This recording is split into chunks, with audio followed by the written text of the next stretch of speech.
yarawsyzlyk ýa-da garrylyk sebäpli agyz bekläp bilmeýän adama näme etmeli? Jogap yarawsyzlyk sebäpli. Yani agyr yarawsyzlyk bolsa we gutulmaklyk hem umydy bolmasa, yani gutulup kaza almany hem umydy bolmasa, onda ol adama agyz açmakla ruhsat berilýändir we agyz beklemeginiň deregine her gününe bir ajy doýurmaklyk boýnuna wajyp bolýar. Edil şolar ýaly hem garry adam, garrylyk sebäpli agyzyny bekläp bilmeseýini her gününe bir ajy doýurýar.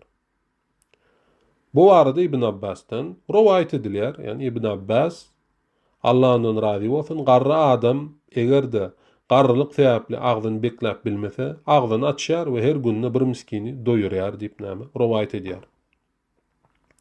Indi bir miskini bir ajy nädip doýurmaly?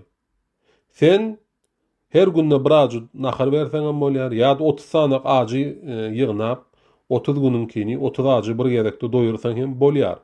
Ýa-da yerine guru tagam hem berseň bolýar. Guru tagam diýemizde de alimlaryň ölçegleriniň boýunça iňkani 1,5 kilo diýerler.